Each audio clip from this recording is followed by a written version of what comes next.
नमस्कार दोस्तों, आज मैं आपको लेकर चल रहा हूं एक ऐसी जगह जहां इतिहास की भव्यता और हिंदी सिनेमा की यादें एक दूसरे से मिलती हैं। आज की हमारी मंजिल है बेंगलोर पैलेस। बेंगलोर की आधुनिकता और आईटी की चमक के बीच जब आप इस ऐतिहासिक महल के सामने पहुंचते हैं तो लगता है जैसे समय ने अचानक अपनी चाल बदल दी है। सामने खड़ा विशाल महल अपने ऊंचे बुर्ज, किले जैसी दीवारों और खूबसूरत स्थापत्य के साथ आपको सीधे एक बीते हुए राजसी दौर में ले जाता है। लेकिन बेंगलोर पैलेस की कहानी केवल इतिहास की कहानी नहीं है। इस महल की एक खूबसूरत पहचान हिंदी सिनेमा से भी जुड़ी हुई है।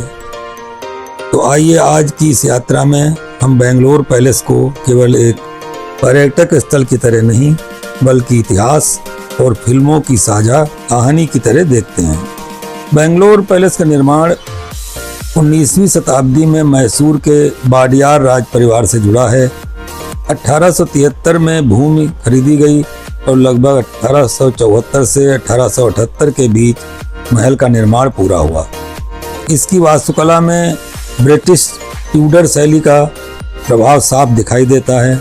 महल के भीतर प्रवेश करते ही पुराने राजसी समय की झलक मिलने लगती है। लकड़ी की नक्काशी, विशाल कक्ष और भव्य सजावट उस दौर की यादें याद दिलाते हैं जब इन गलियारों में राजसी जीवन की आहट सुनाई देती होगी।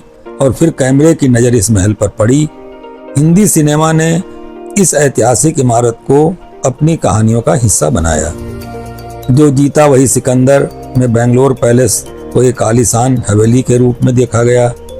इसके अलावा कुली, बेताब, बरसात और राउडी राठौर जैसी फिल्मों के फिल्मांकन से भी इस महल का नाम जोड़ा जाता है। यही तो सिनेमा का जादू है। एक वास्तविक महल पर्दे पर आते ही किसी फिल्मी परिवार की हवेली बन जाता है और हम दर्शक उसे कहानी के साथ जोड़कर हमेशा के लिए अपनी स्मृतियों में रख लेते हैं। बेंगलोर पैलेस में खड़े होकर मुझे लगा कि इन दीवारों ने दो अलग अलग संसार देखे हैं। एक तरफ राजाओं और रियासतों का इतिहास, दूसरी तरफ फिल्मों के सितारों और कैमरे की चमक। मेरे लिए बेंगलोर पैलेस केवल एक ऐतिहासिक इमारत नहीं है, ये इतिहास और सिनेमा के बीच खड़ा हुआ एक खूबसूरत पुल है। और जब यहाँ से लौटते हैं तो मन में बस यही विचार आता है, कुछ इमारतें इतिहास में दर्ज होती हैं, कुछ फिल्मों में याद रह जाती हैं, लेकिन बेंगलोर पैलेस वो जगह है जहाँ इतिहास भी है और सिनेमा भी। तो दोस्तों, अगर आप बेंगलोर आएँ तो इस महल को केवल आँखों से मत देखिए, इसके गलियारों में छिपी इतिहास की आवाज़ और फिल्मों की यादों को भी महसूस कीजिएगा। फिर मिलेंगे एक नई जगह, एक नई कहानी और कुछ पुरानी यादों के साथ। नमस्कार।